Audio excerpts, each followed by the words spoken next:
Shalom, salam sejahtera bagi kita di hari ini. Uh, ada hal menarik yang perlu direnungkan kita hari-hari ini. Saudara, kita tahu bahwa masa-masa sukar itu akan terjadi, ya. Dan kita sedang masuk pada masa sukar itu. Firman Allah berkata tentang masa kesukaran di dalam 2 Timotius pasal 3 tentang masa sukar, di mana orang akan menyombongkan diri, menjadi hamba uang dan sebagainya. Ingat saudara, yang sukarnya adalah masa, bukan orangnya. Ya, yang sukar itu adalah masanya, bukan orangnya. Nah karena itu, kalau kehidupan kekristenan kita tidak bertumbuh secara dewasa rohani, saudara, maka kita akan sulit untuk menghadapi persoalan, menghadapi tantangan hari-hari ini. Karena saudara, selama kita ada di bumi, ya pasti saja kita akan menghadapi ya tantangan-tantangan di luar sana. Saudara. Karena itu, kalau kita masih tetap dalam posisi yang sama, kita tidak akan pernah mampu untuk menghadapi. Ingat, yang Tuhan kerjakan hari-hari ini buat kita, bukan Tuhan menyelesaikan masalah kita, tidak. Tuhan, sasaran firman bukan untuk menyelesaikan masalah saudara. Sasaran firman bukan untuk menyelesaikan kebutuhan hidup saudara, tapi sasaran firman datang untuk menyelesaikan kehidupan saudara dan saya. Karena waktu hidup saudara dan saya diselesaikan oleh firman, maka saya mau katakan buat saudara, tantangan yang datang itu tidak akan menjadi beban pergumulan buat saudara. Karena saudara akan mampu untuk menghadapi. Kenapa demikian? Karena kita mengalami kedewasaan, next level. Nah saudaraku yang diberkati Tuhan, ada banyak orang salah untuk menerjemahkan bagaimana supaya mengalami kedewasaan rohani. Mereka berpikir bahwa dengan masalah itu akan membuat mereka next level. No. Kedewasaan rohani seseorang itu bisa terjadi karena firman. Firman yang membuat orang itu dewasa. Bukan tantangan, bukan persoalan. Persoalan, tantangan datang untuk menguji dasar kehidupan kita, saudara. Haleluya, untuk menguji dasar kehidupan kita, untuk menguji otot-otot kita, otot-otot rohani kita, apakah benar-benar selama ini terbangun atau tidak. Saudara, ada satu hal yang saya mau sampaikan buat saudara. Ini penting sekali tentang kehidupan manusia kita yang sesungguhnya. Ya, pribadi kita yang sesungguhnya itu yang ada di mana? Apakah tubuh kita? No. Ya, saya pertanyakan begini buat saudara. Kalau seseorang meninggal, tubuh itu tidak akan berdaya, tubuh itu tidak akan punya arti apa-apa. Ya. Waktu seseorang meninggal, tubuhnya akan kembali kepada tanah, tapi rohnya tetap hidup. Nah saudara, kehidupan kita yang sesungguhnya adalah kita itu adalah manusia roh. Kalau kita belajar untuk melihat ini secara baik, dan benar-benar membangun kesadaran, dan saya berdoa dalam nama Tuhan Yesus agar setiap saudara dapat mengerti. Paulus katakan bahwa di dalam firman Tuhan di dalam surat Paulus kepada jemaat di Efesus, dikatakan bahwa, coba kita lihat surat Paulus kepada jemaat di Efesus tentang semangat dan perhatian orang-orang di Efesus kepada orang-orang kudus, luar biasa. Semangat mereka luar biasa. Dikatakan pada pasal pertama, Efesus pasal 1 ayat yang 15 sampai pada ayat yang ke-18. Karena itu setelah aku mendengar tentang imanmu, di situ perikopnya doa untuk pengertian tentang kemuliaan Kristus, ya. Di situ dikatakan, karena itu setelah aku mendengar tentang imanmu dalam Tuhan Yesus dan tentang kasihmu terhadap semua orang kudus, aku pun tidak berhenti mengucap syukur karena kamu. Dan aku selalu mengingat kamu dalam doaku, ya. Dan aku selalu mengingat kamu dalam doaku dan meminta kepada Allah Tuhan kita Yesus Kristus, yaitu Bapa yang mulia itu, supaya Ia memberikan kepadamu roh hikmat dan wahyu untuk mengenal Dia dengan benar, saudara. Jadi saudaraku, banyak orang punya semangat, ya. Banyak sekali. Semangat sekali, ya. Tapi saudaraku yang diberkati Tuhan, semangat saja tidak cukup, saudara, untuk membuat kita dewasa. Haleluya. Kalau disuruh kerja di gereja, semangatnya luar biasa. Ya. Nah, saudara, semangat bekerja di gereja, semangat pelayanan di gereja, Oke, itu fine-fine saja, itu luar biasa, saudara. Tapi kalau tidak disertai dengan pemahaman, pengertian, knowledge, understanding yang dari Tuhan, maka saudara, pelayanan itu akan menjadi pelayanan mubazir, saudara. Kenapa? Karena kita tidak dewasa, saudara. Karena yang membuat kita dewasa secara rohani adalah firman, saudara. Nah, firman ini harus mengerjakan kita. Makanya tadi awal saya bilang, firman ini harus mengerjakan kita. Kerjakan di mana? Di dalam. Yang mana yang dikerjakan? Tubuh kita atau kan tubuh rohani kita? Yang di dalam, roh kita yang harus dikerjakan. Firman harus mengerjakan manusia roh kita. Yang ada di dalam, bukan yang di luar. Ingat, kita adalah manusia roh. Memiliki jiwa, tinggal di dalam tubuh. Sekali lagi. Belum perlu saudara ikut ya. Saya manusia roh, memiliki jiwa, tinggal di dalam tubuh. Ya. Tubuh ini hanya kendaraan untuk melakukan semua agenda sesuai dengan apa yang ada di dalam. Haleluya. Kalau di dalam saudara sudah dikerjakan oleh firman, maka tentu kita mampu untuk mengeksekusi setiap agenda Tuhan di bumi. Apa yang Tuhan rancang buat kita di bumi akan mampu kita lakukan. Mampu kita raih, mampu kita ambil itu, saudara. Tapi selama ini sulit kita ambil itu, saudara. Kenapa? Karena di dalam belum dikerjakan. Kedewasaan rohani belum ada di dalam kita. Banyak orang Kristen paksa untuk jadi kelihatan dewasa. Tapi sesungguhnya belum, saudara. Kenapa? Karena dewasa mereka diukur karena keterlibatan mereka dalam pelayanan. Terlibatan mereka dalam event-event pelayanan besar-besaran. Oh, itu jauh dari kata dewasa rohani.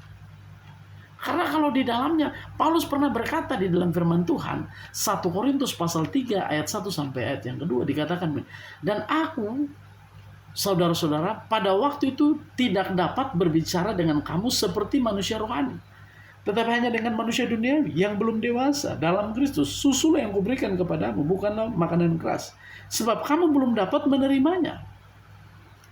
Ini menunjukkan bahwa ya, kalau di dalam kita masih gampang tersinggung, kalau ditegur kita cepat tersinggung, ditegur kita cepat marah, ngambek.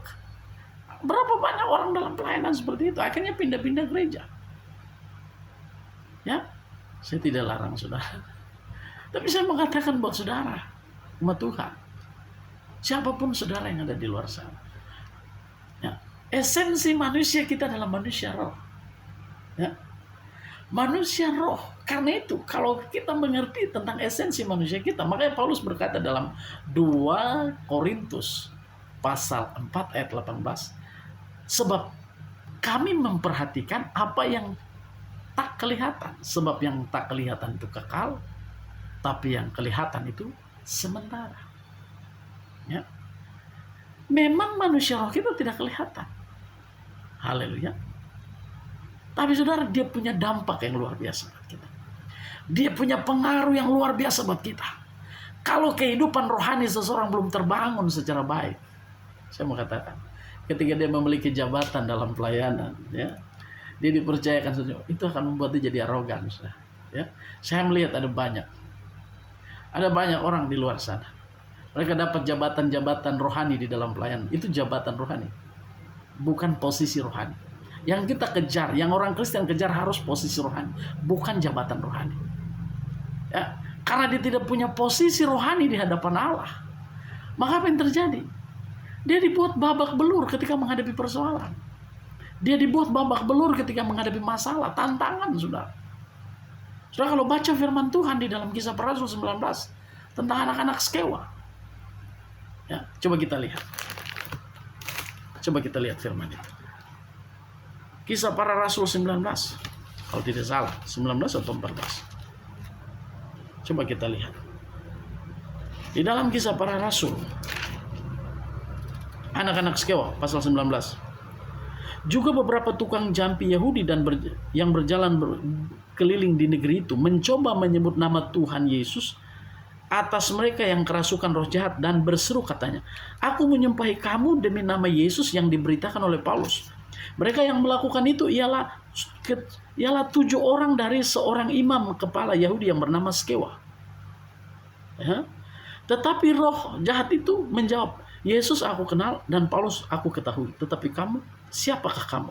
Dan orang yang dirasuk roh jahat itu menerpa mereka dan menggagahi mereka semua dan mengalahkannya. Sehingga mereka lari dari rumah orang itu dengan telanjang dan luka-luka.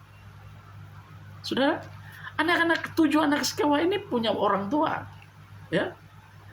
Skewa ini adalah seorang imam besar. Jadi saudara, ini bukan tidak menunjukkan bahwa karena dia anak pendeta, punya jabatan rohani di gereja dan sebagainya, lantas setan takut. Saudara, tidak. Setan tidak takut karena saudara majelis. Setan tidak takut karena saudara punya titel pendeta atau STH di belakang. Setan tidak takut itu. Setan takut kalau Kristus di dalam saudara itu terbangun. Itu yang membuat setan takut. Kenapa? Karena setan tahu yang mengalahkan dia hanya Kristus, bukan yang lain. Haleluya. Firman itu harus mengerjakan di dalam kita. Haleluya. Firman itu harus betul-betul ada di dalam kita. Mendewasakan manusia roh kita. Sehingga waktu kita dewasa, tantangan datang. Selama kita di dunia. Ingat, selama masih ada di dunia, kita akan menghadapi tantangan. Kita tidak undang, tantangan akan datang sendiri. Ular datang sendiri waktu Yesus di padang gurun. Puasa 40 hari. Tantangan pasti ada. Cuma bagaimana kita menghadapi masalah tantangan itu, saudara, itu tergantung dari apa yang ada di dalam. Banyak orang seperti itu, saudara. Mau untuk tampil, tapi dengar, kehidupanmu harus benar-benar diselesaikan oleh firman. Yang Tuhan, firman, sasaran firman hari-hari ini bukan untuk masalah saudara diselesaikan, dengar itu. Kalau hidup saudara selesai, maka tantangan akan saudara mampu selesaikan. Masalah sebesar apapun saudara punya jawaban untuk menyelesaikan itu. Kenapa? Karena hidup saudara sudah dewasa. Anak kecil, saudara. Anak kecil itu kalau orang bilang suka maraju, kerja sedikit, suka iri, bersungut-sungut. Firman Tuhan kata, kalau di dalam engkau masih ada iri, perselisihan, itu artinya bahwa engkau masih manusia dunia ini. Ya, baru dipaksakan duduk punya jabatan rohani di gereja. Saya anjurkan setiap saudara, apakah tidak, ini pekerjaan Tuhan, ini kan pelayanan, ini kita melayani Tuhan. Tanpa saudara pun Tuhan bisa ambil orang lain untuk melayani. Jangan GR. Saya dulu saya percaya diri dengan itu. Wah, pendeta, berdasi dan sebagainya. Tapi sekian lama Tuhan bentuk hidup saya. Tuhan mengajar saya terkonek dengan rumah Tuhan. Orangnya Tuhan di sana membentuk saya dan mengajarkan saya. Jangan kejar posisi. Jangan kejar jabatan rohani di gereja. Karena jabatan rohani di gereja itu ada banyak orang siku-menyiku di gereja. Ya. Ada banyak orang haus akan pengakuan di gereja. Umat Tuhan yang diberkati Tuhan. Ya. Kalau kita tidak dewasa, ini sulit buat kita untuk menaklukkan. Kita akan mudah ditaklukkan. Haleluya. Kenapa? Kenapa mereka digagahi oleh firman Tuhan katakan oleh orang yang kerasukan setan itu? Dia katakan, Yesus aku kenal, Paulus aku kenal. Kamu siapa? Itu artinya di alam roh, orang yang hidup takut akan Tuhan, di alam roh dia dikenal. Haleluya. Setan pun tahu siapa saudara di alam roh. Kalau ada Tuhan dalam saudara, setan tahu itu. Haleluya. Karena itu saudaraku yang diberkati Tuhan. Ya. Jabatan tidak penting. Posisi rohani harus penting. Ulangan pasal 28 ayat yang pertama dikatakan, jika engkau baik-baik mendengarkan suara Tuhan Allahmu dan melakukan dengan setia segala perintahnya kusampaikan kepadamu, maka Tuhan Allahmu akan mengangkat engkau di atas segala bangsa di bumi. Kata mengangkat di sini bukan bicara tentang jabatan. Mengangkat di sini ini bicara tentang posisi rohani. Seseorang kalau tidak punya posisi rohani di hadapan Tuhan, dia tidak punya kedewasaan rohani, terus dia mendapatkan jabatan, orang itu akan menjadi arogan. Dia akan semakin arogan, bahkan semakin sombong. Ya, berapa banyak orang di luar sana seperti itu. Ya, dan saya berdoa biar setiap saudara mengerti, kita memahami. Saudara yang diberkati Tuhan tidak berarti tidak serta-merta karena seseorang itu terlibat dalam pelayanan lantas dia dewasa, tidak. Karena dewasa rohani itu bicara tentang posisi rohani. Menghadapi tantangan, menghadapi masalah. Dia tidak stres. Dia tidak khawatir. Dia tidak bimbang. Dia tidak gelisah. Banyak orang katakan bahwa khawatir itu wajar. Siapa yang ngomong khawatir itu wajar? Yang bilang jangan khawatir itu Yesus kok. Ya. Kalau Yesus yang bilang, dia adalah Allah, dia adalah Tuhan. Haleluya. Firman Tuhan katakan dalam kitab Wahyu, hanya singa dari Yehuda yang dapat membuka gulungan kitab itu. Oh, King of King, Raja di atas segala raja. Dia layak. Karena itu saudara, dia yang memperkatakan itu, jangan khawatir. Terus siapa yang bantah? Bilang khawatir itu wajar. Kalau khawatir itu wajar, saudara sedang membangun siklus kekalahan dalam saudara. Membangun pemahaman siklus itu, kekalahan. Jadi saudara berputar-putar situ. Pergi ke gereja sukacita, pulang ada masalah, pum jatuh lagi. Ke gereja sukacita, pulang ada masalah, pum jatuh lagi. Kan biasa. Siapa yang ngomong biasa? Kita dijadikan Tuhan luar biasa. Saudara tahu bahwa firman Tuhan katakan manusia diciptakan serupa dan segambar dengan Allah. Manusia diciptakan serupa dan segambar dengan Allah. Bagaimana mungkin saudara menyederhanakan itu? Terlalu bodoh buat kita. Kalau kita mengerti esensi manusia kita, saya adalah manusia. Saudara, firman Tuhan katakan di Kejadian pasal 1 ayat yang ke-26, baiklah kita menjadikan manusia menurut gambar dan rupa kita. Supaya apa? Supaya mereka berkuasa atas ikan-ikan, burung-burung di udara, atas segala makhluk. Saudara bayangkan itu. Luar biasa. Tapi ketika manusia itu jatuh dalam dosa, esensi manusia roh yang mampu untuk menaklukkan itu hilang dari manusia. Haleluya. Sekian lama manusia berjalan tanpa firman di dalam diri. Roh yang menaklukkan itu sudah tidak ada dalam manusia. Allah hanya berbicara kepada orang-orang tertentu. Wow, sekian lama.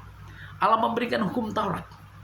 Tapi hukum Taurat itu tidak dapat menyempurnakan mereka. Tidak bisa menyelesaikan nature dosa, sifat dosa di dalam manusia. Sifat dosa itu artinya apa? Baik 1 minggu, jahat kembali 2 bulan. Mau ingin baik tapi tidak bisa. Mau buat baik tapi tidak bisa. Kenapa? Karena nature, sifat itu sudah ada. Sampai Kristus, Raja di atas segala raja. Oh, luar biasa. Dia menyelamatkan saya, saudara. Dia membawa saya, membawa hidup ini. Dari kehidupan yang berantakan, hidup yang tidak berbentuk, yang kosong, gelap gulita. Hidup yang tidak punya pengharapan. Buka mata pagi hari tidak dapat melihat waktu yang cerah. Hanya melihat kegelapan. Hanya melihat hari ini. Hanya melihat hari ini tidak dapat mampu untuk melihat hari esok dan hari yang depan. Tidak bisa. Tapi ketika saya jumpa dengan King of King, the Lion of Judah. Luar biasa dia Tuhan. Dia membuka tabir kegelapan itu dan memberikan cahaya itu untuk saya dapat melihat.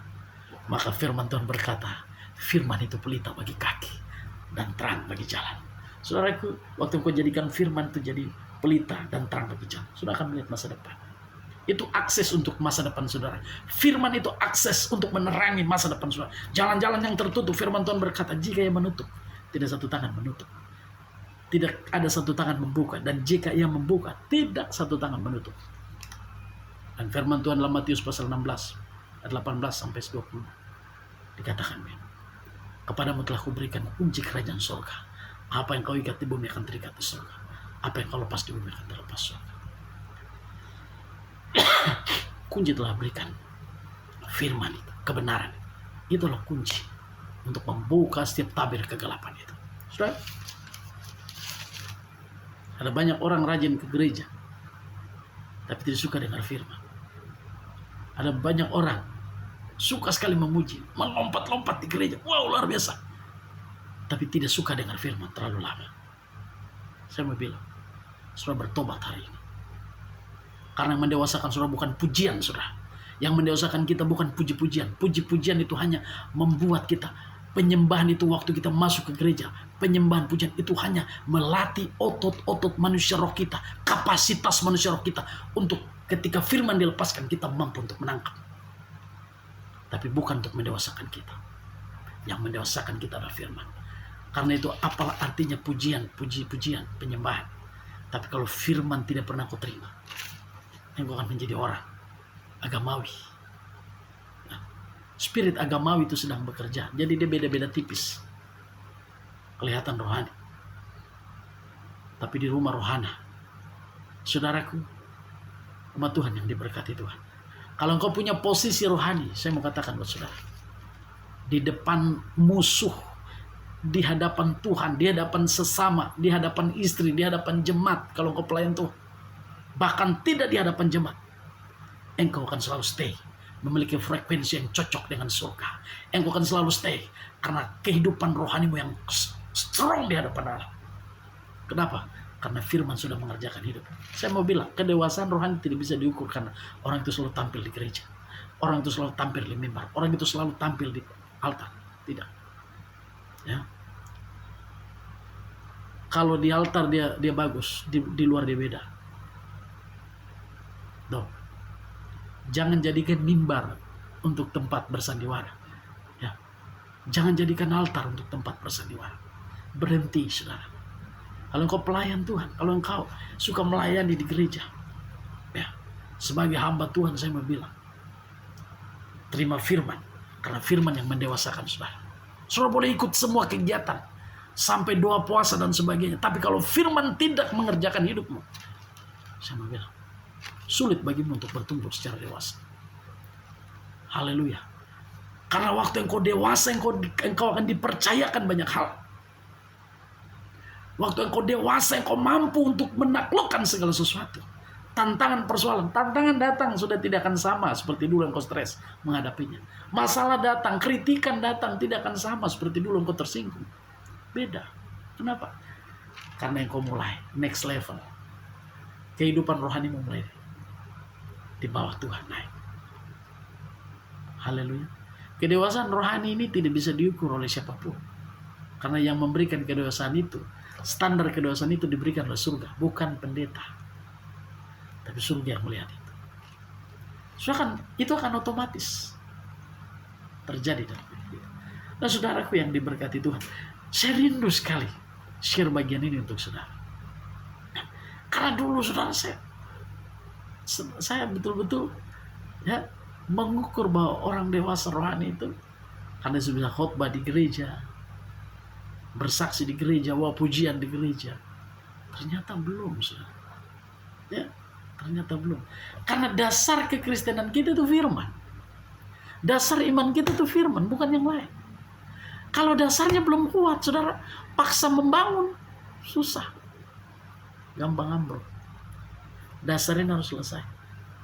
Firman harus kuat dalam kita. Ya.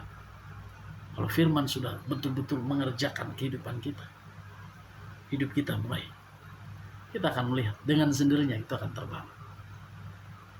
Saudara yang diberkati Tuhan kita Yesus Kristus, saya Pendeta Hendrik Pulu, Gembala Jemaat GBI Heavenly Glory Waisai Raja Ampat, berdoa buat setiap saudara yang ada di luar sana. Tuhan menolong dan memberkati saudara. Terima firman. Banyak orang menjadi pengajar, tapi tidak mau untuk diajar. Banyak orang mau cepat jadi pembicara, tapi tidak mau untuk mendengar. Saudara tidak akan dipercayakan jadi pembicara kalau saudara malas mendengar. Mendengar apa? Mendengar apa yang Tuhan sampaikan. Mendengar kebenaran, menerima firman. Ya. Akhirnya apa yang terjadi? Semua khotbah-khotbah daur ulang. Tidak demikian. Kedewasaan rohani kita terbangun karena firman yang kita terima. Kebenaran. Saudaraku, umat Tuhan yang Tuhan Yesus kasih. Mungkin apa yang saya sampaikan ini sebagian saudara mengerti, sebagian saudara belum memahami. Tapi saya berdoa, Roh Kudus dengan kekuatannya yang penuh, Roh Kudus melawat dan menjamah setiap saudara dan memberikan knowledge, understanding itu buat saudara. Turun atas hidup saudara. Saya sudah memahami. Sehingga semangat saudara disertai dengan pengertian tentang Kristus, kemuliaan Kristus. Saudaraku, umat Tuhan, pengetahuan itu untuk berguna bagi banyak orang, tapi pengertian itu diberikan untuk saudara dapat menangkap